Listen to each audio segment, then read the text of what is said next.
Parang itu terayun membelah leher bayiku dengan mudah. Kepalanya menggelinding tepat di bawah kakiku. Tubuh kecilnya sempat menggelijang. Sepersekian detik hingga tidak bergerak lagi. Darah mengucur perlahan keluar dari nadi leher kecil yang terputus itu. Orang-orang bilang rumah kosong itu sudah memakan banyak tumbal, tapi tak ada yang tahu kalau suara tangisan bayi setiap malam masih terdengar di sana. Atau mungkin itu bukan tangisan bayi biasa, karena sejak Pak Hamka pindah di rumah sebelahnya, satu persatu keluarganya mulai diteror makhluk penghuni rumah tersebut. Dan yang paling mengerikan, ternyata ada ritual darah yang pernah dilakukan di rumah bekas tumbal itu. Ritual yang melibatkan bayi sebagai persembahan. Ini adalah kisah nyata tentang rumah bekas tumbal. Saya akan berbagi kisah tentang sejarah kelam, di mana keluarga saya pernah menjadi saksi dari kengeriannya. Kengerian dari rumah kosong ini, rumah bekas tumbal.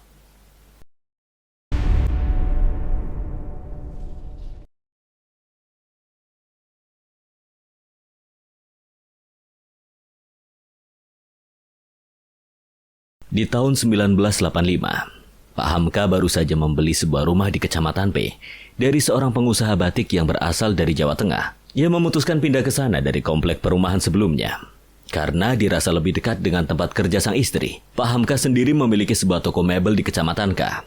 Dibutuhkan waktu sekitar 30 menit dari Kecamatan P untuk sampai di tempat usahanya. Di hari kepindahan, Pak Hamka baru menyadari bahwa rumah mereka berdempetan dengan sebuah rumah kosong. Dari sana sebenarnya sudah merasakan hawa gelap, namun diabaikan. Terik matahari berhasil membuat peluh membanjiri tubuh. Siang itu Pak Hamka absen membuka toko. Karena mengawasi renovasi rumah di hari pertama, ia memandu para tukang, memberi arahan, memperbaiki bagian-bagian rumah yang sedikit mengalami kerusakan. Bahkan di beberapa bagian dilakukan pengecoran untuk memperkuat fondasi. Pak Hamka, tolong kesini, Pak! Teriak salah seorang tukang. Pak Hamka segera menghampiri ke sumber suara. Di sana 3-4 tukang terlihat mengerumuni sesuatu. Ada apa? Matanya terbelalak mendapati salah seorang tukang memegang sesuatu yang diletakkan di atas kain lusuh. Tulang belulang itu berukuran kecil, bahkan sebagian terlihat tak utuh. Diduga tulang belulang tersebut milik seorang bayi. Kok bisa ada ini? Tadi nemunya di mana, Pak? Salah seorang tukang menunjuk ke arah bawah tembok yang sudah digali, di mana tembok itu adalah tembok yang berdempetan dengan rumah kosong. Ya sudah, tolong bantu saya membungkus tulang bayi ini, nanti kita kuburkan secara layak di pemakaman sana. Oke, Pak. Mulai dari situ muncul sedikit kekhawatiran. Namun Pak Hamka berharap ini hanya sebuah kebetulan. Waktu makan malam tiba. Bu Nuri, istri Pak Hamka, terlihat sibuk menyiapkan makanan yang akan disajikan di meja. Dek, tadi para tukang nemu tulang belulang bayi di pojok sana. Astagfirullah, terus gimana, Mas? Mungkin itu bayi yang dikubur pemilik rumah terdahulu. Tapi nggak bakalan ada apa-apa kan, Mas? Insya Allah ya. Semoga nggak ada apa-apa. Tapi tolong jangan beritahukan ini pada anak-anak, nanti mereka takut. Bu Nuri mengangguk. Tak lama kemudian kedua putrinya datang menghampiri meja makan. Pak Hamka membuka mata secara perlahan dan memejamkan pendengaran. Sekali lagi ia mendengar sesuatu memukul keras tembok rumah. Langkahnya pun terhenti di ruang tamu, tepat di depan tembok bekas galian lubang. Dugaannya tepat. Suara tersebut memang berasal dari rumah kosong. Pak Hamka memandang tembok lekat-lekat, mencoba berkomunikasi secara batin dengan apa yang ada di baliknya. Siapa kamu? Lagi-lagi hanya ada suara tawa menggelegar seolah mengejek. Merasa diacuhkan, Pak Hamka mulai melafalkan doa-doa yang mengakibatkan suara tawa tersebut terhenti dan berubah menjadi suara geraman. Pak Hamka merasakan intensitas aura jahat yang meningkat dari sana. Kali ini makhluk itu memukul tembok lebih keras dari sebelumnya, hingga membuat Pak Hamka mundur beberapa langkah. Tak lama kemudian tembok itu kembali hening. Selama 3 bulan proses renovasi, untungnya tidak menemui kendala yang berarti. Tidak bukan berarti memang tidak ada yang mengganggu, tapi karena Pak Hamka lebih waspada dengan menghalau segala gangguan, meski gangguan itu kecil. Satu hari Lia, putri kedua Pak Hamka, tiba-tiba demam. Pagi-pagi buta, Pak Hamka langsung mengantarkan Lia berobat ke klinik terdekat. Sedang Bu Nuri menyiapkan sarapan dan melakukan pekerjaan rumah seperti biasa sebelum berangkat mengajar. Tak lama kemudian, keduanya sudah pulang dari klinik. Gimana, Mas Lia, sakit apa? Cuma demam biasa. Disuruh gak masuk dulu selama 3 hari sama dokternya. Ya udah, nanti saya izinin di sekolah. Sebagai catatan, Bu Nuri adalah seorang guru SD, di mana kedua putrinya juga disekolahkan di tempat yang sama dengannya mengajar. Bu Nuri dipindah tugaskan ke Jawa dari Pulau B tidak lama setelah Tika, putri pertamanya dilahirkan. Gak apa-apa ya Nduk di rumah berdua sama Mbok Darmi. Lia mengangguk lemas. Sebenarnya Bu Nuri tidak tega harus meninggalkan anaknya pergi bekerja saat sedang sakit begini. Tapi mau gimana lagi, pekerjaannya tidak bisa ditinggalkan begitu saja. Nanti pas jam-jam istirahat tak tengokin ke rumah Nduk ya. Bu Nuri mengelus kepala anaknya sayang, lalu mengantarkannya beristirahat di kamar. Bu Nuri sedikit lega. Untungnya jarak rumah yang sekarang dengan sekolah terbilang dekat. Pukul 11 siang, Lia terbangun dari tidur. Badannya sudah lumayan enak tapi masih lemas.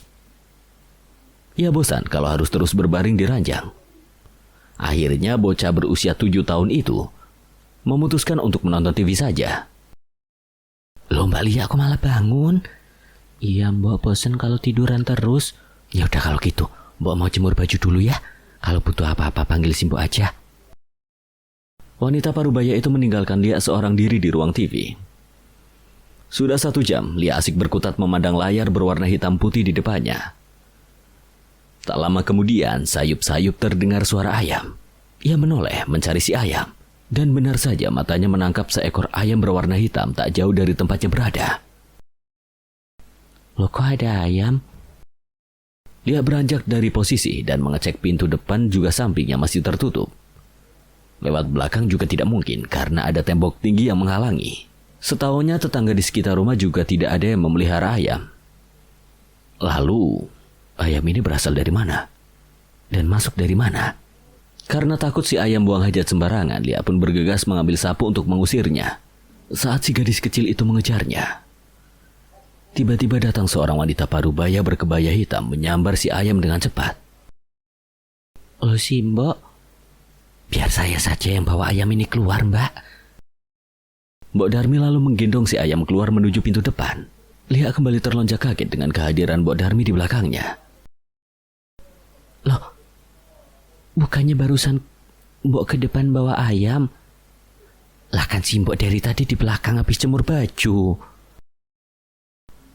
Lia pun bingung dengan kejadian barusan. Keesokan harinya, kejadian yang sama terulang lagi. Hingga di hari ketiga, ayam hitam itu muncul kembali. Ia mengintip dari balik kursi. Tiba-tiba ayam hitam itu menoleh ke arah Lia seolah merespon. Ia mengamati si ayam penuh seksama. Bulunya berwarna hitam legam. Jambul juga berwarna hitam.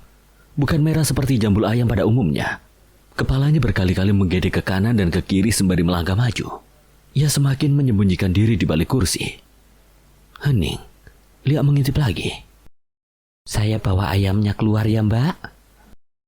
Mbok Darmi menggendong ayam sembari melesat melewati Lia begitu saja. Kontan saja Lia yang terkejut menangis dan langsung berlari ke arah dapur. Minggu sore, tampak sekumpulan anak bermain bola di samping rumah Pak Hamka. Lebih tepatnya di depan pelataran rumah kosong. Baik anak laki-laki dan perempuan berbaur menjadi satu. Tiba-tiba, bola ditendang kencang oleh seorang anak hingga melesat ke arah rumah kosong. Johan, kamu ambil bolanya. Kamu kan gagal nangkepnya. Gak mau. Kamu yang nendang kencang, ya kamu yang harus ambil. Tunjuk Johan pada Jody, saudara kembarnya. Mereka pun ribut dan saling tunjuk tentang siapa yang harus ambil bola. Akhirnya Tika, putri pertama Pak Hamka, berdiri dari posisi penonton. Ia pun menghampiri biang keributan. Udah, tinggal ambil aja, ribut banget. Siapa yang mau ambil? Loh ya kalian lah. Kan kalian yang main bola. Ya udah biar aku aja yang ambil. Jangan Tik, jangan ke sana. Emang kenapa nih? Oh, itu rumah itu angker. Ia mengerutkan kening. Sudah hampir setengah tahun ia menempati sebelah rumah kosong, namun tidak mendapati keganjilan apapun dari sana. Masa sih? Iya, apalagi banyak orang yang sering lihat kaki buntung di sana. Gak mungkin lah. Lagian ini masih terang kok. Masa iya ada setan? Ya udah deh, terserah kamu aja. Tika pun mulai berjalan seorang diri ke arah rumah kosong sembari sedikit memikirkan ucapan Nita. Kini ia sudah sampai di samping rumah, di mana sekitarnya ditumbuhi rumput gajah yang tingginya sudah hampir selutut. Rumput-rumput tersebut benar-benar menghalangi penglihatan. Akhirnya Tika memutuskan memungut sebuah ranting panjang, di mana ranting tersebut akan digunakan untuk menyibak-nyibak rumput agar lebih mudah menemukan bola. Hingga pandangan mata menangkap sebuah objek berwarna kuning menyembul di balik rerumputan. Tika berjalan ke arah belakang rumah saat akan mengambil. Matanya menangkap sosok objek lain. Jantungnya berdegup kencang manakala kornea mata menangkap sepasang kaki berdiri tegak di depan bola. Hanya saja, itu sepasang kaki tanpa badan. Kaki buntung dari ujung jari hingga sendi kaki saja. Kaki itu tak bergerak. Dengan hati-hati Tika mulai membungkuk mengambil bola. Spontan Tika juga menoleh, kosong. Hanya rimbunan semak, matanya kembali ke arah posisi tadi. Namun kaki buntung itu sudah hilang. Tanpa menunggu lagi, Tika langsung berlari sekencang-kencangnya meninggalkan tempat tersebut. Pak Hamka terdiam mematung, memandangi rumah kosong itu dari kejauhan. Matanya memicing mencoba menembus kedalaman. Bertanya-tanya misteri apa yang tersembunyi di baliknya. Dari mata batin ia hanya melihat sekumpulan makhluk-makhluk tak kasat mata tingkat menengah berseliweran. Seperti apa yang terdapat pada tempat tak berpenghuni biasa. Tapi kenapa auranya terasa jahat dan pekat sekali? Sekilas tercium bau anyir hanya saja tertutup dengan bau-bau lain. Seperti aroma menyan berbaur dengan wangi melati yang menyengat. Entahlah. Yang jadi masalah, energi negatif dari rumah kosong itu sering berseliweran juga ke rumah, hingga mengakibatkan gesekan energi yang cukup kuat antar dimensi. Hal itu membuat hawa rumah menjadi panas. Tak jarang kedua putrinya juga terkena imbas. Tika dan Lia jadi sering sakit-sakitan.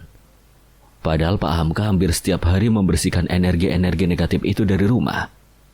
Bahkan sekarang, ia jadi jarang ke masjid karena lebih memilih mengajak keluarga kecilnya berjamaah di rumah saja.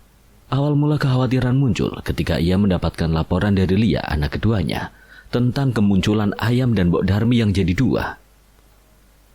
Setelah kejadian itu demamnya makin menjadi karena ada energi negatif yang masih menempel pada Lia. Mau tak mau Pak Hamka meruat Lia tiap malam dengan membacakan ayat kursi 7 kali lalu ditiupkan di ubun-ubun. Masalah kedua muncul setelah Tika juga melapor melihat kaki buntung di belakang rumah kosong. Malamnya Tika girap-girap, sawan atau istilahnya ketakutan, dan selalu terbayang-bayang melihat kaki buntung itu.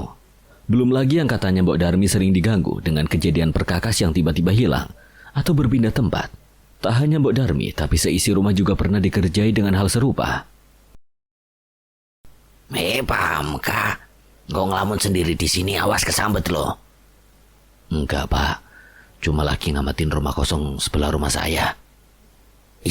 Emang rumah itu singup alias angker? Oh ya, ya maklum lah Pak, namanya juga rumah kosong. Bapak nggak takut apa? Nggak pernah diganggu apa-apa gitu? Gini Pak Hamka, bukannya saya mau menakut-nakuti atau gimana ya. Ini supaya lebih berhati-hati aja. Jadi gini, rumah itu lebih dari 10 tahun nggak ditempatin. Warga sering melihat penampakan di sini. Oh ya? Iya Pak, ada yang pernah melihat kaki buntung di belakang atau di pekarangan rumah. Ada yang lihat pocong. Pernah nih Ibu Isma itu loh Pak, penjual gorengan yang rumahnya ada di belakang rumah Pak Hamka. Malam-malam melihat seseorang bapak tua yang ngerokok di teras rumah kosong sendirian. Dikira memang orang pikun karena perawakannya udah tua sekali. Pas mau disamperin, malah hilang. Orang-orang juga sering melihat wanita berpakaian putih tampak berjalan mondar-mandir di balik jendela. Wah, ramai juga ya Pak. Yang ngeri Pak. Pernah ada satu kejadian. Ada maling yang malam itu dikejar oleh para peronda. Nah, 2 orang maling tersebut ternyata bersembunyi di sana. Tak ada seorang pun yang tahu. Pagi-pagi mereka berdua ditemukan tergeletak begitu saja di depan rumah kosong. Terus, saat ditemukan kondisi mereka cukup menyedihkan. Salah satunya bibirnya miring membelok ke kanan, gak bisa balik. Yang satu gak bisa lihat. Tapi masih hidup. Ya hidup Pak. Lalu didatangkan orang pintar. Kata orang pintarnya memang mereka habis dikerjain si penunggu rumah. Kemudian disembuhkan kedua-duanya sama si orang pintar itu. Sebelum dibawa ke kantor polisi, kedua maling itu diinterogasi oleh warga dulu. Mereka pun menceritakan saat bersembunyi di rumah kosong, mereka mengalami hal-hal yang mengerikan. Puncaknya, ada sesuatu tak kasat mata menamparnya keras sekali. Nah, orang yang satu lagi langsung dicolok kedua matanya dengan sesuatu yang panas, makanya gak bisa lihat apa-apa. Ya satu lagi, kata yang sering lewat sini. Mereka sering mendengar bayi yang menangis. Bayi. Malam itu Bu Nuri harus tidur sendirian karena Pak Hamka tidak pulang. Kalau sudah ada bisnis makelar, memang Pak Hamka bisa tidak pulang beberapa hari. Pak Hamka sendiri juga menyambi profesi jadi makelar selain usaha toko. Bidangnya pun macam-macam, kadang menangani jual beli bawang merah bertrek-trek, jual beli tanah, jual beli kendaraan bermotor, barang antik dan juga lain sebagainya. Pak Hamka memang tipe pekerja keras, tak mau mengandalkan satu penghasilan saja selama masih mampu. Prinsipnya jika kita punya 9 pintu rezeki, mengapa kita tidak buka ke 9 pintunya? Meskipun berasal dari keluarga berada dengan warisan tanah di mana-mana. Pak Hamka tidak jumawa atau bermanja-manja karena sejak kecil sudah dididik keras dengan pola hidup susah. Waktu sudah menunjukkan pukul 10 malam, Bu Nuri juga sudah mengecek kondisi anak-anak yang terlelap di kamar. Ini waktunya rehat. Bu Nuri mulai merebahkan tubuh di atas kasur. Baru sejenak memejamkan mata lalu membuka mata kembali karena merasa ada sesuatu yang berat menindihnya. Dan benar saja, ada sesosok wanita berpakaian putih lusuh berdiri di atas dada. Rambutnya panjang, sebagian menutup wajah, menunduk menatap Bu Nuri dengan mata tanpa kornea. Wajahnya rusak dengan mulut menganga lebar. Bu Nuri kaget bukan main. Berusaha bergerak namun tak bisa. Bahkan ujung jari pun sudah digerakkan. Wanita itu masih kuat menindih. Makin lama makin membelasakan kakinya yang samar ke dada Bu Nuri. Bu Nuri tak bisa bernapas. Paru-parunya seolah terhimpit, tertutup tanpa udara. Nafasnya tersengal-sengal, ingin sekali berteriak namun tidak bisa. Bahkan melafalkan doa-doa pun tidak mampu berkata. Bu Nuri mengucap istighfar dalam hati dengan terbata-bata. Entah saat itu rasanya berada di ambang hidup dan mati. Makin lama udara yang dihirup tidak ada lagi. Mak, lihat tidur sini ya. Bu Nuri terbangun dengan napas tersengal-sengal. Sebisa mungkin ia menghirup udara sebanyak-banyaknya. Tak mau kehilangan oksigen lagi. Badannya dingin namun berkeringat. Ia menoleh memeluk Lia. Lia pun terheran-heran menatap kondisi ibunya seperti orang yang habis lari maraton berkilo-kilometer. Makasih nak, makasih. Benar, Bu Nuri baru saja mengalami ketindihan. Untung saja Lia saat itu datang ke kamar dan menyentuh tangannya, yang akhirnya bisa membuat Bu Nuri bergerak lagi. Gerimis hujan terdengar turun. Tetesan airnya berdetik jatuh ke atap rumah, menghasilkan irama ritik di sekitarnya. Udara menjadi semakin dingin. Berhasil menyeruak masuk ke dalam rumah. Bersamaan dengan itu, Bu Nuri kembali harus berhadapan dengan sosok wanita berwajah rusak. Kali ini wanita itu jongkok dan semakin mendekatkan wajah. Dari mulutnya yang menganga keluar lendir hitam dengan bau menyengat. Lagi, dadanya dihimpit kuat-kuat. Rongga paru-paru serasa tak dapat dilewati oksigen. Bu Nuri berjuang sekuat tenaga untuk bergerak. Rasa takut makin membuat makhluk itu menjadi kuat. Bu Nuri tak mampu berucap istighfar. Hanya satu kata yang berhasil ia gumamkan dengan susah payah. Allah. Lafaz itu berhasil membuat jari telunjuknya bergerak. Bu Nuri terjaga dengan nafas tak beraturan. Ini sudah yang keberapa kali ia ketindihan sosok wanita itu. Tiap suaminya tidak tidur di rumah, Pak Hamka selalu menyarankan untuk berwudu sebelum tidur. Jangan sampai lupa berdoa. Tapi namanya juga manusia. Lupa pasti pernah menghinggapinya. Di saat lengah seperti itu Bu Nuri pasti mengalami ketindihan. Dan makhluk yang menindihinya selalu sama. Sosok wanita berwajah rusak. Mas, gimana ini? Aku sering ketindihan wanita berwajah rusak itu. Stres aku mas lama-lama. Ngajar sampai gak bisa konsen. Matanya berkaca-kaca, Pak Hamka memandang istrinya tak tega. Bukan tak pernah berbuat apa-apa, Pak Hamka sendiri susah menemukan keberadaan wanita berwajah rusak itu. Tiap berada di rumah, dicari bahkan dipancing pun sosok itu tak berani menampakkan diri. Tapi kenapa malah mengganggu istrinya terus-menerus? Pak Hamka mulai kesal. 3 hari setelahnya, Pak Hamka kembali pamit tidak pulang selama 2 hari. Karena harus pergi kulak barang mebel di daerah Jepara. Bu Nuri sedikit khawatir karena itu berarti dia harus tidur sendiri lagi malam ini. Tapi Pak Hamka berusaha menenangkan.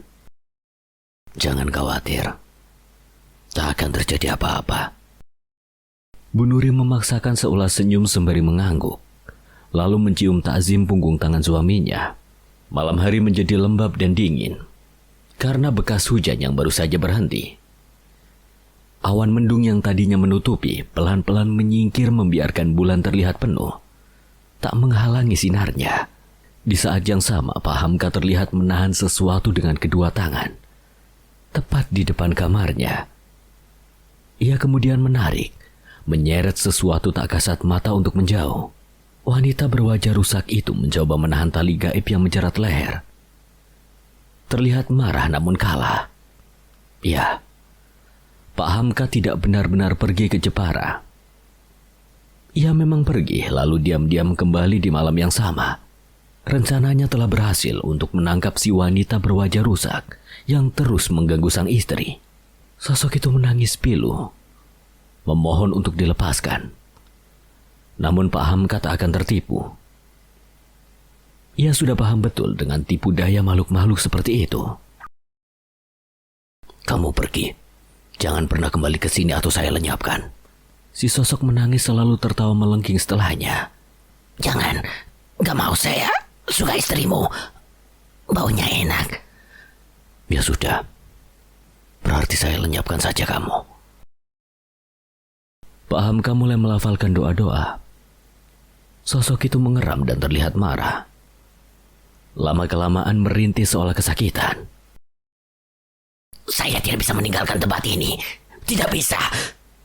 Jangan lenyapkan saya. Anak saya masih di sana. Anak saya. Bukan.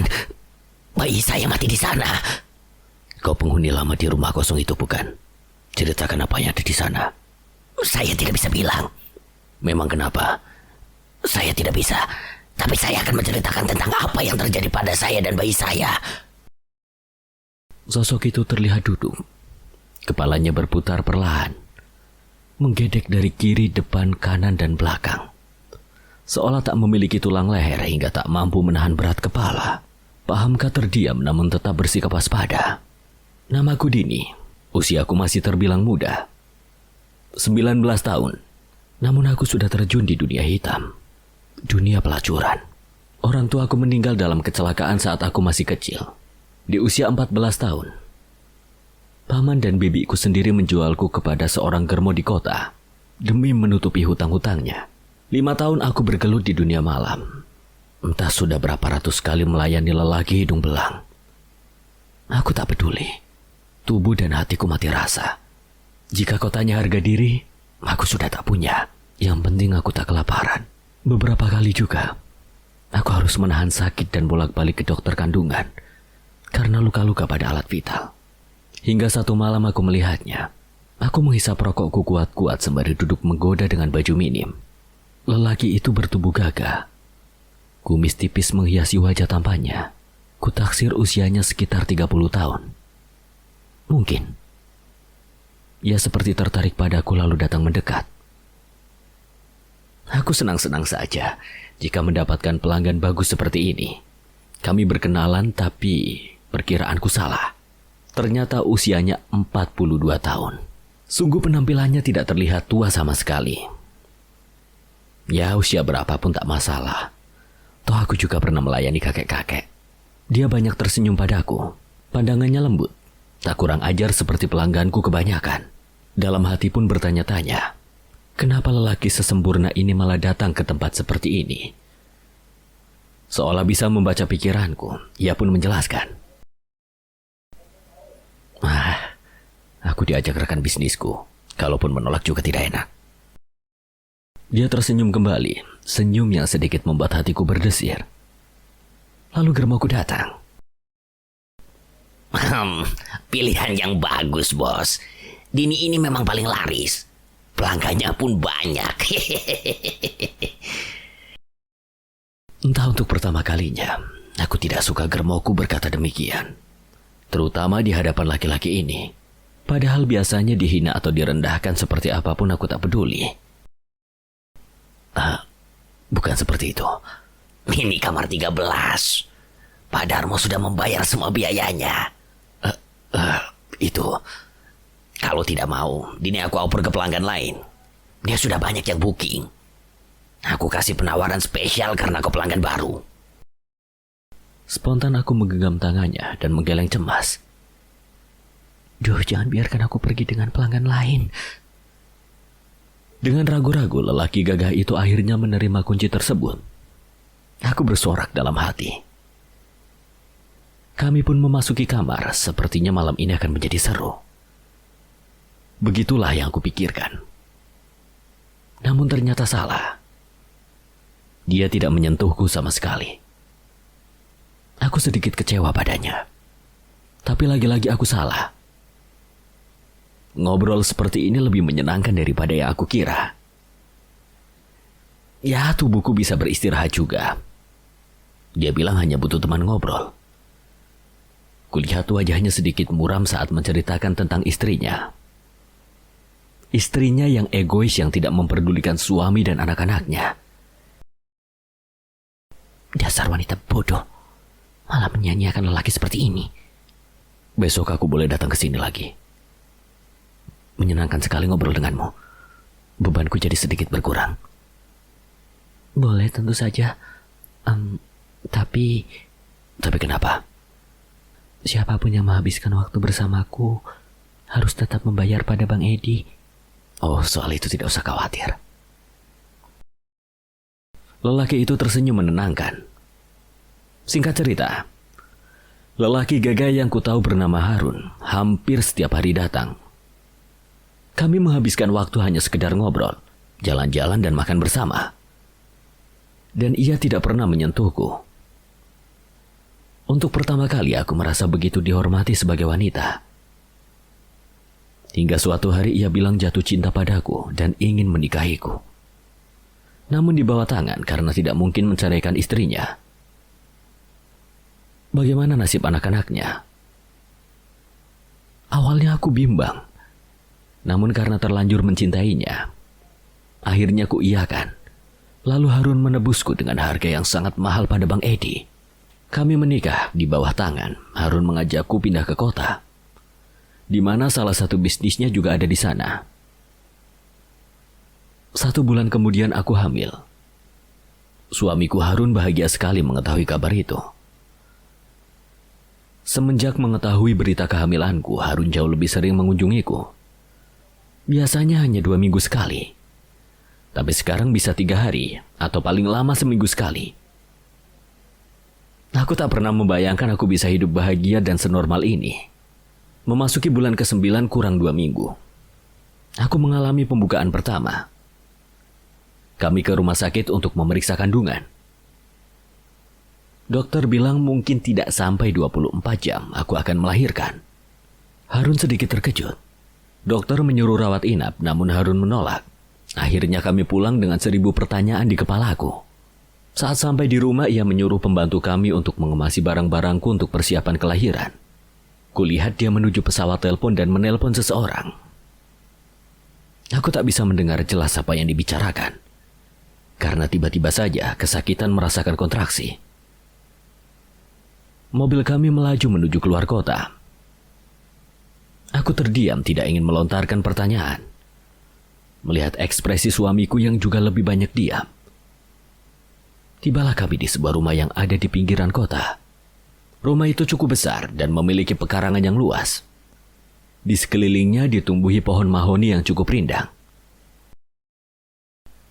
Ini di mana, Mas? Kamu akan melahirkan di sini. Jawabnya singkat seraya menyuruh supir mengangkat seluruh barangku dari bagasi. Di depan rumah ternyata kami sudah disambut beberapa orang. 2 orang berperawakan ibu-ibu, dan 3 orang lelaki bertubuh besar seperti preman. Salah satunya memiliki penampilan seperti dukun. Memakai baju hitam longgar dengan ikat kepala berwarna senada. Aku makin curiga. Malamnya aku mengalami kontraksi yang sangat hebat, lebih dari kontraksi sebelum-sebelumnya. Seorang ibu-ibu yang kutaksir dukun bayi mulai memeriksaku. Aku menjerit kesakitan dan menahan tangan suamiku. Mas, tolong temani, jangan tinggalkan aku sendiri. Kamu tidak sendirian. Ada Mbok Ija dan Bu Yuyun yang menemani. Sekilas aku melihat senyum tipis yang mengerikan di bibirnya. Harun melepas paksa tanganku dari tangannya. Aku menjerit. Pikiranku berkecamuk jadi satu, antara rasa sakit dan juga bingung. Entahlah, aku harus fokus melahirkan anak ini dengan selamat. Tibalah saatnya yang ditunggu-tunggu. Aku berhasil melahirkan bayi perempuan dengan selamat. Di sisa-sisa tenagaku, Mbok Ija datang mendekat dan menunjukkan bayiku yang cantik. Lihatlah sepuas-puasnya sebelum aku membersihkannya. Aku mengerutkan kening sejenak, lalu kembali memandang anakku penuh sayang. Tak lama kemudian Mbok Ija mengambil anakku. Aku tak bisa berbuat apa-apa karena tubuhku terasa sangat lemas. Samar-samar kulihat bayi perempuanku dibersihkan dan dimandikan dengan air bertabur bunga, lalu dibungkus dengan kain berwarna merah. Harun mulai memasuki ruangan dan mengambil bayiku. Dia memandangku sekilas lalu keluar bersama Mbok Ija dan Bu Yuyun, meninggalkanku begitu saja. Aku benar-benar merasa aneh. Naluriku sebagai ibu menyuruhku untuk bergerak, memeriksa apa yang terjadi. Di sisa-sisa tenaga dan rasa sakit yang luar biasa di selangkangan, aku mencoba terbangun dari posisiku. Kulihat sisa darah masih menempel di sekitar kaki dan kasurku. Belum dibersihkan sama sekali. Dengan tertatih aku mencoba berjalan. Langkahku memaksa untuk segera keluar dari kamar. Baru kusadari, lampu listrik hanya menerangi kamar tempatku bersalin. Sedangkan bagian lain dari seluruh ruangan dan lorong diterangi dengan lilin-lilin saja. Sayup-sayup ku dengar suara bayi menangis. Ku jelajahi setiap sisi ruangan dan memeriksa setiap kamar. Hingga akhirnya langkahku terhenti tepat di mana suara bayi menangis itu terdengar lantang. Aku menempelkan daun telinga pada pintu kayu jati di kamar itu. Mencuri dengar dengan seksama apa yang ada di baliknya. Terdengar tangis bayi yang tersengal-sengal bersamaan dengan itu. Samarku dengar orang bergumam. Tidak, bukan bergumam. Apa yang sebenarnya terjadi? Apa itu suara bayiku? Mas Harun, kamu di dalam bukan? Apa itu suara bayi kita? Karena tak ada respon, aku mencoba membuka engsel pintu namun gagal. Seolah ada yang menahan. Aku yakin bayiku ada di dalam sana. Mas, buka mas.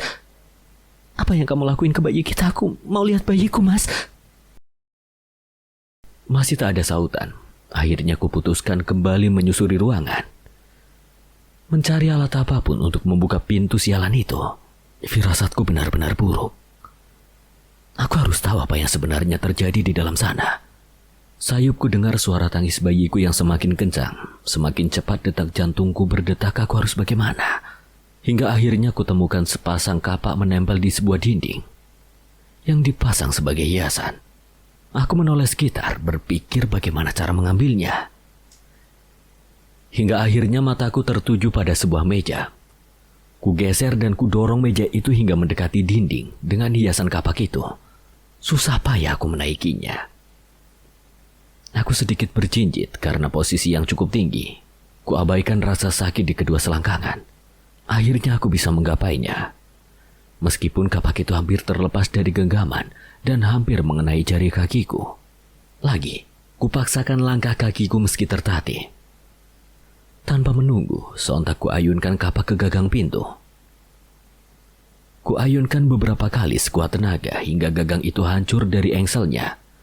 Dan engselnya terjatuh ke tanah. Kujatuhkan kapak. Lalu kudorong tubuhku dengan mudah. Semudah itu pintu itu terbuka, namun beberapa tangan langsung menahanku. Mataku langsung membelalak melihat pemandangan mengerikan di depanku. Apa yang kulihat adalah seluruh ruangan yang ditutupi kain berwarna merah di seluruh dindingnya. Di salah satu tembok tergantung sebuah kepala kerbau hitam bertanduk besar, lengkap dengan sebuah meja yang mana di atasnya ditaruh dupa-dupa pot Di salah satu tembok tergantung sebuah kepala kerbau hitam bertanduk besar, lengkap dengan sebuah meja yang mana di atasnya ditaruh dupa pot menyan, keris, bunga, dan lain-lain. Kamar ini sebuah kamar ritual. Bayiku diletakkan di atas pelepah daun pisang di atas sebuah batu berbentuk balok. Seperti batu persembahan, di dekatnya kulihat seorang pria parubaya berpakaian hitam merapalkan sesuatu dari mulutnya. Di sebelah lelaki itu berdiri suamiku sendiri, Harun, memegang sebuah parang sambil menatap lekat bayi kami. Apa yang dilakukan dengan parang itu? Aku memberontak, berteriak berusaha melepaskan diri. Namun yang memegangiku dua lelaki bertubuh besar. Tenagaku kalah dengan mereka. Ya, mereka adalah preman yang tadi siang menyambutku. Harun menyerahkan parang pada laki-laki berbaju hitam itu. Lelaki yang kuduga adalah seorang dukun mulai mengangkat parangnya. Tapi di belakangnya kulihat bayangan tinggi hitam besar. Besar sekali. Hingga tingginya mencapai batas atap rumah. Aku mendongak. Semua terjadi begitu cepat. Parang itu terayun membelah leher bayiku dengan mudah. Kepalanya menggelinding tepat di bawah kakiku. Tubuh kecilnya sempat menggelijang. Sepersekian detik hingga tidak bergerak lagi. Darah mengucur perlahan keluar dari nadi leher kecil yang terputus itu. Jadi kamu langsung mati saat itu? Belum. Lalu matimu kenapa? Depresi lalu gantung diri. Lalu di mana Harun sekarang? Apa yang terjadi dengannya? Apa dia masih hidup? Cari tahu saja sendiri. Sosok Dini pun berubah semakin samar kemudian menghilang. Pak Hamka menoleh ke sana kemari mencari keberadaannya. Sial, dia melarikan diri rupanya. Baiklah, akan saya cari sendiri. Paling tidak saya mendapatkan sedikit petunjuk. Sudah 1 bulan, Bu Nuri akhirnya tidak pernah ketindihan lagi. Namun bukan berarti gangguan yang lain ikut berhenti. Selain mendapatkan gangguan yang tak kasat mata, keluarga Pak Hamka sendiri merasa tak aman dengan lingkungan sekitar. Dikarenakan komplek perumahan Gang Arjuno saat itu sering terjadi pencurian, serta preman-preman yang berkeliaran di kala malam. Pak Hamka pun memutuskan untuk membangun rumah di belakang toko mebelnya di kecamatan. Namun pembangunan juga membutuhkan waktu yang tidak sebentar. Tidak mungkin juga membiarkan keluarganya terus-terusan hidup tidak tenang. Satu alasan yang cukup kuat membuatnya mencari tahu tentang rumah kosong agar dapat memindahkan para penghuninya yang cukup mengganggu sekitar. Tapi bukan perkara mudah. Tentu saja, Pak Hamka tidak mampu mengatasinya sendiri. Dia butuh bantuan. Di satu sore Pak Hamka bertemu dengan seorang teman. Teman itu datang dari sebuah perjalanan. Teman yang bersedia memenuhi undangan Pak Hamka yang jauh-jauh hari sebelumnya. Pak Hamka melambai pada seorang lelaki berusia hampir setengah abad yang tampak menenteng sebuah tas selempang hitam lusuh. Pak Rusdi namanya. Pak Hamka mengajaknya masuk ke sebuah warung kopi tak jauh dari rumah. Ono po meneh? Butuh bantuanmu lah. Untuk memindahkan penghuni yang ada di sebelah rumahku karena sudah mengganggu sekali. Angel nemen ta? Sampai kamu tidak bisa memindahkan sendiri. Susah, karena bekas tumbal ilmuku belum setinggi itu. Alah, pakai saja pusakamu lah, dijamin kuat. Bahkan bisa menghabisi raja-rajanya juga. Gak mau, Rus. Terlalu sulit. Terlanjur bau darah, resikonya terlalu besar. Iya sih, tapi kalau kamu bisa mengendalikan, bisa sakti sekali. Rus, aku hanya menganggap itu pusaka peninggalan turun-temurun dari nenek moyangku. Tak akan kugunakan, hanya aku rawat saja. Sirik nanti jadinya. Yo, aku bantu. Kayak sama siapa aja. Aku cuma bercanda. Ya sudah, kasih tahu yang mana rumahnya. Mau aku lihat dulu kondisinya. Pak Hamka menyunggingkan seulas senyum. Tak lama kemudian keduanya sampai di depan rumah kosong. Pak Rusdi tampak mendelik menatap rumah tersebut. Cok, kamu gak bilang kalau isinya kayak gini? Kenapa, Rus? Wah, ampun, anjir nemen. Duh, rumah ini sudah mau makan tumbal sebanyak apa? Bayi semua lagi. Jahanam. Loh, kamu langsung kelihatan tumbal bayinya? Ya tahu. Sebentar aku terawang dulu. Setan jenis apa yang makan tumbal-tumbal ini? Cari tempat yang enak buat ngobrol, Lam. Ya udah, ayo langsung masuk ke rumahku aja. Jangan balik lagi ke warkop tadi aja. Hamka yang tampak tak mengerti maksud Rusdi mengajak temannya kembali ke warkop. Setelah sampai di warung kopi, Hamka dan Rusdi memilih meja di sisi pojok.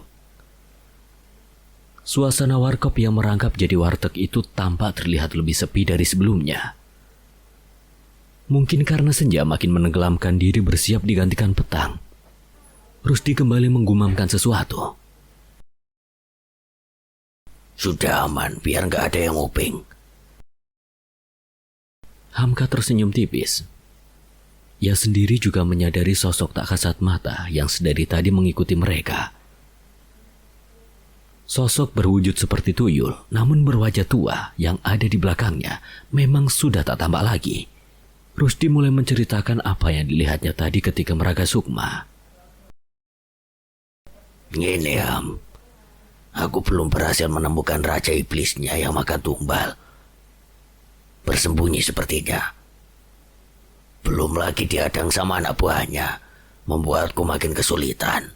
Caranya harus menemukan wadah iblis itu di sana. Dikubur di dalam rumah kosong tersebut. Masalahnya aku tidak tahu dikubur di sebelah mana. Malam ini aku akan melakukan ritual agar berhasil menemukan si wadah ini. Nek butuh apa-apa, kasih tahu aku, Rus. Aku usahakan untuk mendapatkannya. Yo. Carikan aku barang-barang ini saja. Pak Rusdi memberitahukan apa yang harus dicarikan Pak Hamka. Pak Rusdi dan Pak Hamka adalah teman seperguruan. Pak Rusdi bisa dibilang orang pintar, namun bukannya berilmu hitam. Dia memang lebih mendalami ilmu kebatinan daripada Pak Hamka sejak lama.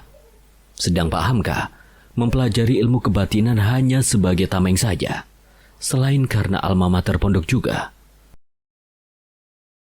Sesok tak kabari. Terus kamu nanti mau nginep di rumahku atau bagaimana?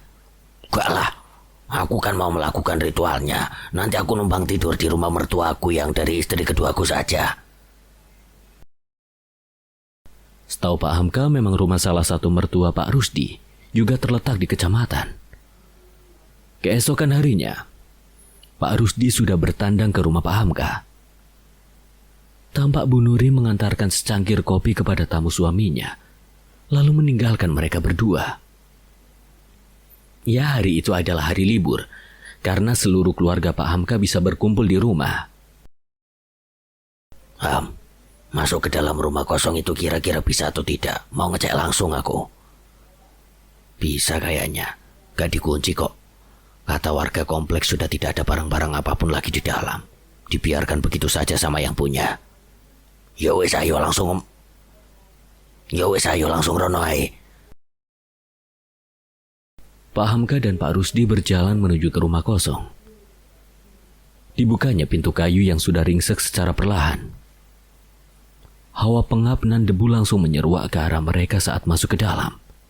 Langkah-langkah itu menyusuri tiap sudut ruangan. Tembok putih lusuh yang catnya sudah banyak mengelupas. Sarang laba-laba berwarna pekat di sana-sini. Bahkan di beberapa bagian lantai ditumbuhi tanaman-tanaman liar beserta lumut. Suasana masih siang, namun terlihat lebih gelap di dalam rumah itu. Hawa dingin dan panas berubah tak menentu, seolah saling bertabrakan. Banyak mata yang memandang tajam keduanya. Beberapa di antaranya seolah sudah bersiaga, bersiap-siap untuk menyerang. Namun tertahan, karena mempertimbangkan keberadaan kodam yang menyertai mereka. Hingga langkah Rusdi terhenti di sebuah ruangan yang cukup besar di antara ruangan lain. Di sisi-sisi dinding beberapa kain berwarna merah yang menempel. Sebagian besar terlihat sobek tak beraturan. Iki ruangan nih, persis seperti yang diceritakan Dini. Kamu tahu yo, ya itu Lurus, hantu wanita yang pernah aku tangkap kemarin. Tak lama kemudian sebuah bayangan besar menghantam Pak Rusdi hingga terpental. Pak Hamka mundur menjauhi bayangan dan mendekati posisi di mana Pak Rusdi berada. Cok, ngecek gelut kowe. Terdengar suara tawa melengking setelahnya. Sosok tinggi besar itu mulai menampakkan diri. Ia berwujud kuntilanak berbaju merah namun setinggi atap. Sungguh di luar dugaan. Niat mereka hanya melihat kondisi, namun tiba-tiba mendapat serangan dadakan begini. Hamka mengangguk, namun tetap bersiaga. Berjaga-jaga jika terjadi sesuatu di luar kendali. Selanjutnya Pak Rusdi mulai merapal sesuatu. Bibirnya bergerak cepat lalu melakukan gerakan silat di depan sesuatu tak kasat mata. Pertarungan sengit pun tak dapat dihindari. Hal itu hanya bisa dilihat oleh orang-orang yang memiliki kemampuan mata batin. Bahkan Pak Hamka sampai mundur keluar ruangan hanya untuk mengamati. Bulir-bulir keringat mulai mengalir membasahi dahi Pak Rusdi. Pak Rusdi melambaikan tangan memberi kode baik-baik saja. Entah bagaimana dan apa setelahnya. Ia merapalkan mantra dan melakukan gerakan tangan yang seolah menekan sesuatu. Kuntilanak merah bertubuh tinggi itu tiba-tiba lenyap begitu saja. Cok, malam belayu, padahal kurang sedikit lagi bisa tertangkap. Bagaimana Rus? Itu ya rajanya. Awalnya tak kira iku rajane. Ternyata bukan. Yang tadi bisa disebut kayak patihnya. Rajanya licik, gak mau memperlihatkan diri sama sekali. Makanya harus melakukan ritual itu agar bisa menemukan lokasi persembunyiannya. Yaudah Rus, ayo segera keluar dari sini. Paling tidak kita sudah tahu langkah selanjutnya. Pak Hamka mengamati kondisi sekitar. Situasi yang sangat tidak menguntungkan jika mereka diserang tiba-tiba diserang lagi. Mengingat kondisi Rusdi yang sudah kehabisan energi, Pak Hamka sendiri juga tak mampu menghadapi makhluk sebanyak ini sendirian. Sesaat setelah sampai di depan rumah, keduanya mendengar suara teriakan minta tolong dari dalam. Spontan Pak Hamka langsung berlari menuju ke arah teriakan. Dilihatnya Bu Nuri dan Lia tampak terduduk mengerumuni sesuatu di lantai. Bu Nuri menangis. Dilihatnya Tika terbaring di atas lantai dengan telinga yang mengeluarkan darah. Pak Hamka segera menghampiri, mengecek kondisi Tika dan langsung mengangkat tubuh putrinya. Ayo dek, kita ke rumah sakit. Ada apa ini, Ham? Loh, mana mau? Ayo, ikut aku ke rumah sakit dulu, Rus. Pak Hamka tetap berusaha bersikap tenang, meski raut khawatir masih tersirat menghinggapinya. Dengan bantuan salah satu tetangga yang mau meminjamkan mobil, akhirnya keluarga Pak Hamka berhasil mengantar Tika ke rumah sakit tepat waktu. Tak berapa lama mereka mendapatkan diagnosis yang cukup mengejutkan dari sang dokter. Maaf, pembuluh nadi di bagian wajah sebelah kanan putri Bapak ada yang pecah, dan saraf di dekat telinga kanan sedikit mengalami kerusakan. Lalu bagaimana cara penyembuhannya? Bapak tenang saja, masih bisa disembuhkan dengan operasi. Namun bukan di sini. Saya akan memberikan rujukan ke rumah sakit baptis di Kota K. Hanya dokter di sana yang bisa melakukan operasi tersebut. Ya lakukan apa saja yang terbaik untuk anak saya, Dok. Pak Hamka memberitahu kondisi Tika pada Bu Nuri. Meski terlihat syok berat, Bu Nuri terlihat kembali tenang saat Pak Hamka juga memberitahukan solusinya. Tak lama kemudian Pak Hamka berjalan mendekati Pak Rusdi di ruang tunggu tak jauh dari sana. Rusdi, tunda dulu yo. Kondisi anakku masih tidak memungkinkan. Yo gak apa-apa, Ham. Kamu yang sabar ya. Nanti kabari lagi kalau memang sudah siap. Sekalian aku carikan hari hanya untuk proses pemindahan. Suwun, Rus. Setelah menjalani operasi bedah saraf, Tika dirawat intensif di rumah sakit selama beberapa hari. Untunglah operasi berjalan lancar dan kondisi Tika semakin membaik. Namun hasil dari operasi tersebut menimbulkan bekas yang lain di wajah. Tim dokter pun menyarankan operasi plastik untuk menutupi bekas tersebut, di mana jika tidak dilakukan akan benar-benar kelihatan jelas cacatnya. Di zaman itu memang jarang sekali ditemui dokter bedah plastik. Untunglah satu-satunya dokter bedah plastik yang ada di wilayah Kota K terdapat di RS Baptis juga. Jadi Pak Hamka tidak perlu repot-repot mencari lagi dokternya. Ya, meskipun membutuhkan biaya yang tidak sedikit, segala upaya akan diusahakan demi putrinya. Menjual sebagian petak sawah yang dimiliki pun tak apa. 2 bulan setelahnya, Wes ta, tenan wis siap saiki. iya Rus, lebih cepat selesai lebih baik. Gangguannya lebih parah dari sebelumnya. Ya jelas saja, kan tempatnya kemarin habis kita usik. Salah satu efeknya jadi anakmu yang kena. Iya Rus, tidak apa-apa. Mau gimana lagi? Salahku, aku yang salah perhitungan, kurang berhati-hati. Kebetulan aku sudah melakukan ritual beberapa hari sebelumnya. Aku sudah dapat harinya. 1 minggu lagi aku ke sana. Siapkan saja apa-apa yang aku minta kemarin. Iya Rus. 1 minggu setelahnya, tepatnya hari Kamis malam Jumat Legi, Pak Rusdi sudah sampai di kediaman Pak Hamka. Duduk dulu Rus. Sebentar ya. Aku mau mengantarkan keluargaku ke rumah kakek neneknya di dekat sini. Iya, santai. Sesaat setelah Pak Hamka meninggalkan Pak Rusdi sendirian, ia merasakan tensi suhu ruangan menjadi rendah. Seolah kedatangannya memang sudah diketahui oleh sosok-sosok tak kasat mata yang pernah ditemuinya di rumah kosong. Pak Rusdi tersenyum tipis sembari mengelus-elus cincin batu akik bermata hijau di salah satu jari.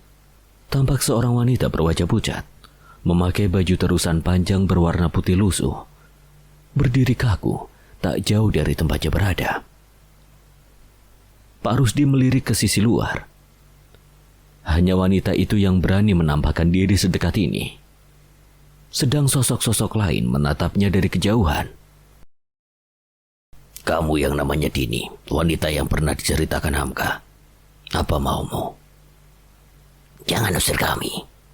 Biarkan kami tetap tinggal di sini. Ora iso. Lawang kalian sudah ganggu ke sana kemari, masa tak biarin. Itu urusan kami, ini rumah kami. Saya kasih peringatan sekali lagi. Sebaiknya kalian segera pindah di tempat yang jarang ada manusianya. Mau saya pindah atau kalian pindah sendiri? Kalau sampai saya yang pindahin, tak lempar kalian sampai ke Segoro Kidul. Mau? Di sini tempat tinggal kami. Kamu tidak berhak ngusir. Lagi pula kamu hanya manusia rendah. Mana bisa menghadapi sing bau rekso? Ya udah, lihat saja nanti. Samar-samar, keberadaan Dini sudah tak terlihat lagi. Tak terasa siang hari begitu cepat terlewati berganti senja. Langit bermegakan orange mulai menghiasi. Sekelompok burung gereja berjajar rapi terbang menuju arah pulang. Tampak Pak Hamka mengelilingi rumah kosong sembari menabur segenggam garam dari sebuah kresek hitam. Tujuannya untuk memberi pagar batas agar makhluk yang ada di dalam tidak melarikan diri, dan makhluk yang berada di luar rumah kosong tidak bisa masuk begitu saja. Kebetulan komplek perumahan sedang sepi saat itu, jadi tidak ada yang akan menanyakan macam-macam apa yang dilakukannya. Tepat pukul 8 malam, keduanya pun mulai bersiap-siap. Di saat yang sama tiba-tiba terdengar suara gebrakan yang cukup keras dari dalam kamar Pak Hamka. Pak Hamka membuka pintu kamar. Ternyata salah satu pintu lemari jatinya terbuka.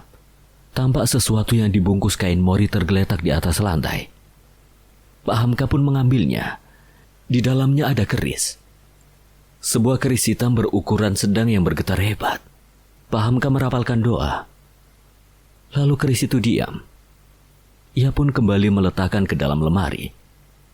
Saat berbalik dan akan keluar kamar, benda itu keluar dan terjatuh lagi. Pak Hamka mengembalikan sekali lagi hanya sebanyak 3 kali. Akhirnya ia menghela napas sembari membawa keris berbungkus kain mori dalam genggamannya. Aku membawa ini gak apa-apa. Dari tadi keluar terus dari lemari. Kalau tak dibawa pasti bakal buat kerisuan dengan yang lain. Sedikit catatan, maksud dengan membuat kerisuhan yang lain adalah membuat onar dengan pusaka-pusaka koleksi dan peninggalan milik Pak Hamka yang lain. Karena tiap pusaka selalu ada isinya. Pak Rusdi berdecak, pasalnya energi pusaka yang digenggam Pak Hamka saat ini saling bergesekan dengan kodam dan senjata yang dibawanya. Gesekannya tidak terlalu besar, hanya saja bisa bergejolak sewaktu-waktu. Bisa-bisa mereka sendiri yang kerepotan jika itu terjadi. Seolah bisa membaca raut tak enak dari Pak Rusdi, Pak Hamka pun menenangkan. Kini mereka sudah berada di ruangan berdinding kain merah di dalam rumah kosong. Pak Hamka meletakkan sebuah Petromax di tengah-tengah ruangan sebagai penerangan. Suasana dalam rumah begitu hening dan dingin. Pak Rusdi mengeluarkan barang-barang persiapannya dari dalam tas. Mengeluarkan seikat tali putih dan menyerahkan pada Pak Hamka. Ini, ikatkan pada pintu. Dari ujung yang satu ke ujung yang lain. Terserah mau diikatkan bagaimana, yang penting tidak lepas. Setelah persiapan selesai, Pak Rusdi berdiri bersedekap. Lalu memejamkan mata. Pak Hamka berdiri di belakangnya. Melihat punggung Pak Rusdi, mengamati sekitar sambil juga berjaga-jaga. Pak Rusdi perlahan-lahan membuka mata. Angin dingin berhembus pelan menerpa wajah. Diamati sekitar, dia berada di atas rumput-rumput ilalang. Di tengah lahan yang luas. Di depannya berdiri rimbunan pohon mahoni tinggi membentuk sebuah hutan. Langit malam begitu kelam, tak menambahkan bulan apalagi bintang. Ini sisi dunia lain. Ia pun mulai melangkahkan kaki menuju ke dalam hutan. Hutan pun begitu hening, tak juga terdengar suara binatang. Pak Rusdi terus berjalan, sesuai arahan bisikan yang didengarnya. Entah sudah berapa lama ia berjalan namun tak terasa melelahkan. Hingga akhirnya langkahnya terhenti di depan sebuah gua. Gua itu begitu pekat. Tak gentar Pak Rusdi kembali masuk ke dalamnya. Meski tanpa penerangan, kornea matanya tetap mampu melihat dalam gelap. Di ujung gua ia melihat seberkas cahaya temaram. Semakin ia mendekat, semakin jelas bau anyir yang terhirup masuk ke saluran nafas. Begitu sampai matanya sempat terbelalak. Bagaimana tidak? Di dalamnya terdapat puluhan atau mungkin ratusan bayi berdarah-darah yang tergeletak begitu saja. Bayi-bayi itu masih bergerak-gerak meski dalam kondisi mengenaskan. Ada yang kepalanya terputus. Ada sebelah tangan atau kakinya hilang. Separuh badannya hancur, dan lain sebagainya. Bahkan ada yang masih dalam kondisi bayi terangan, atau bayi yang keguguran, seperti segumpal daging atau kondisi tubuh yang belum sempurna. Perlahan Pak Rusdi melangkah dengan hati-hati melewati kumpulan bayi tergeletak itu. Suara tangisnya mampu memekakan telinga. Di sana terdapat sebuah singgasana batu yang sangat besar. Berdiri sosok makhluk yang begitu mengerikan. Makhluk itu berkepala kerbau lengkap dengan tanduk hitam yang kokoh. Bertubuh manusia. Sosoknya berperawakan laki-laki. Badannya tinggi dan kekar. Bertelanjang namun tidak memiliki alat kelamin. Matanya merah menyala menatap tajam Pak Rusdi. Kau yang sudah membabat habis anak buahku. Pak Rusdi terdiam mendengarnya. Ia pun menoleh.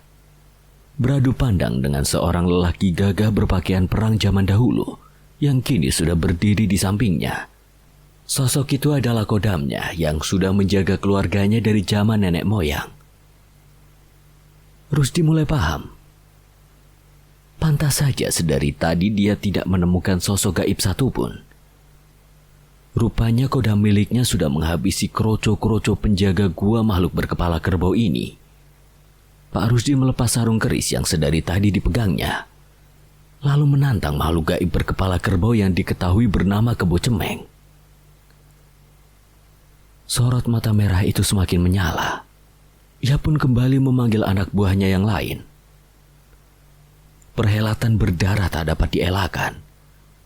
Pak Rusdi bersama sang kodam mulai menyerang Kebo Cemeng beserta anak buahnya. Di alam nyata Pak Hamka mulai resah menunggu. Sudah 3 jam Pak Rusdi belum membuka mata. Dilihatnya bulir-bulir keringat menetes melewati dahi dan wajah Pak Rusdi. Padahal kondisi ruangan begitu dingin, bahkan semakin membeku, seolah berada di puncak pegunungan di malam hari. Kuntilanak merah setinggi atap rumah kembali menampakkan diri. Berusaha masuk namun terhalang tali putih yang terlihat. Pak Hamka membaca doa-doa membantu menambah pagar gaib sebagai penghalang. Namun sepertinya kuntilanak merah itu sangat murka. Kekuatannya terbilang sangat besar bagi Pak Hamka. Entah sampai berapa lama ia mampu menahan serangan sang kuntilanak merah. Ilmu kebatinannya tak sekuat Pak Rusdi yang masih keturunan asli dari kerajaan Mataram. Tiba-tiba keris yang diikat di pinggang, di balik punggung yang bergetar hebat, lalu jatuh dari tempatnya berada. Sesuatu perlahan keluar dari dalam sana. Sebuah kabut tebal yang kemudian berubah menjadi sosok ular raksasa yang memenuhi ruangan. Pak Hamka terkejut bukan main. Ular raksasa itu menganga, menunjukkan taring-taring besar yang tajam. Secepat kilat ular itu melesat melewati Pak Hamka dan menerkam kuntilanak merah. Ular raksasa itu melilit ketat, menelan sang kuntilanak merah secara perlahan. Seperti ular biasa yang sedang memangsa korbannya. Pak Hamka tak menyangka bahwa kuntilanak merah itu bisa dikalahkan dengan mudah. Pantas saja, Pak Rusdi tidak cukup khawatir saat ia membawa serta pusakanya tersebut. Setelah ular itu kembali mendekati Pak Hamka, mengelilingi kedua manusia tersebut. Kepala besarnya mengendus Pak Rusdi lalu berganti ke Pak Hamka kemudian. Pak Hamka tak bergerak, hanya saja tetap membaca doa-doa. Tak lama kemudian si ular raksasa berubah menjadi kabut dan masuk kembali menjadi sebuah pusaka. Pak Rusdi bisa membalik keadaan meski tak mudah. Ia berhasil menangkap sang Kebo Cemeng. Pak Rusdi memejamkan mata, mengkonsentrasikan pikiran agar bisa kembali ke dunia manusia. Saat Pak Rusdi membuka kembali mata, ia langsung berteriak pada Pak Hamka. Ham, cepat jumpungi sarung kerisiku. Tunjuknya pada sebuah sarung keris yang terbuat dari kayu berukir, yang diletakkan di atas wadah yang sudah ditaburi bunga 7 rupa. Pak Hamka yang masih dalam keadaan syok segera membalikan kesadaran. Bergegas menyerahkan sarung keris tersebut pada temannya. Tak lama setelahnya sebuah keris yang panjangnya kurang lebih 48 cm sudah ada begitu saja. Di tengah gagangnya terdapat sebuah batu berwarna merah. Pak Hamka masih takjub dengan peristiwa itu. Mana wadahnya? Ya ini wadahnya, wujud keris ini sendirilah sang wadah. Loh, barang-barang itu kok tiba-tiba di situ? Iya, Ros. Itu tadi penghuninya tiba-tiba keluar sendiri, lalu makan kuntilanak merah yang pernah kamu kalahkan dulu. Tentu saja Pak Hamka tidak bercerita menyembunyikan bagian ular raksasa yang tadi mengendusi mereka. Pak Rusdi menggelengkan kepala mendengarnya. Cuk, untung saja kamu tidak membuat keributan saat aku sedang mencari wadah tadi. Ayo pindahkan para penghuni rumah kosong ini ke tempat lain. Kamu maunya dipindah kemana? Pindah ke lokasi lain saja. Pak Hamka memang sudah mengevaluasi lokasi yang cocok untuk Pak Hamka memang sudah mengevaluasi lokasi yang cocok untuk pemindahan dari jauh-jauh hari. Oh, nggak apa-apa ya kalau dipindah ke situ. Ya nggak apa-apa. Tapi Seham, Aku mau ngambil napas dulu, badanku rasanya masih lemas. Setelah proses pemindahan penghuni lama selesai, keduanya kembali ke rumah Pak Hamka. Ini Rus, diminum dulu kopinya. Saji Pak Hamka pada Rusdi yang sedang duduk santai di kursi tengah. Pak Hamka dan Pak Rusdi kembali melanjutkan obrolan. Pak Rusdi mulai menceritakan apa yang dilihat saat menghadapi Kebo Cemeng tadi, tentang asal-usulnya, yang mana ternyata Kebo Cemeng adalah mantan abdi dalam Nyi Roro Kidul, sang penguasa pantai selatan. Kebo Cemeng diusir oleh sang ratu, yang mana hingga akhirnya ia menyesatkan manusia dengan menawarkan bantuan pesugihan. Manusia yang lupa dan gelap harta dengan jalan pintas akhirnya membuat perjanjian dengan sang makhluk berkepala kerbau itu. Sedari dulu Kebo Cemeng sangat menyukai bayi-bayi, di mana makhluk yang tanpa dosa itu adalah makanan terenak baginya. Akibat dari banyaknya manusia yang mempersembahkan tumbal Kebo Cemeng, ia pun semakin menjadi kuat. Jikalau bukan karena kodam Pak Rusdi yang membantu, bisa jadi Pak Rusdi hanya tinggal menjadi nama. Darah keturunan Mataram yang dimiliki Pak Rusdi masih memiliki hubungan kuat dengan Nyi Roro Kidul. Satu alasan lain, yang mana Kebo Cemeng akhirnya bisa kalah dari Pak Rusdi. Pak Rusdi juga menceritakan tentang sosok yang mirip Harun, suami dari hantu wanita bernama Dini. Ia terikat dengan rantai dan kondisi tanpa bola mata. Cara kerja pesugihan dari Kebo Cemeng itu mengikat hingga 7 turunan. Di keturunan yang ke-7 mereka harus memperbaharui perjanjian lagi. Jika salah satu keturunan memutuskan kerjasama, maka kematian adalah tebusannya. Jika mereka meneruskan kembali perjanjian, maka keturunan selanjutnya yang harus terus menerima petaka. Pesugihan dari Kebo Cemeng tak hanya membuat kaya raya, tapi juga membuat sang pemilik perjanjian menjadi terlihat selalu muda dan mudah menarik perhatian orang di sekitarnya. Diduga Harun adalah keturunan yang ke-7 yang juga memutus perjanjian dengan sang Kebo Cemeng. Itulah mengapa akhirnya ia berakhir menjadi budak sang iblis peminta tumbal. Manusia-manusia yang sudah membuat perjanjian dengan sang iblis meskipun telah tiada akan berakhir menjadi budak. Entah itu korin atau memang jiwanya. Ada yang bilang mereka tidak benar-benar mati. Entahlah. Hanya Tuhan yang tahu. Keris Kebo Cemeng ini aku bawa Yoham. Aku amankan biar tidak ada korban lagi. Bawa aja, Rus. Di akhir tahun 80-an, tepatnya tahun 1989, Pak Hamka beserta keluarga memutuskan Di akhir tahun 80-an, tepatnya tahun 1989, Pak Hamka beserta keluarga memutuskan menjual rumah sebelah rumah kosong tersebut dan berpindah ke rumah baru yang sudah dibangun yang terletak di Kecamatan K. Rumah itu akhirnya dibeli oleh seorang pensiunan polisi. Pak Hamka menyerahkan sebuah kunci pada seorang lelaki tua bertubuh tinggi di hadapannya. Sebelum memasuki mobil pick-up yang mengangkut barang-barang pindahan terakhir miliknya, Pak Hamka berdiri menatap rumah kosong itu sekali lagi.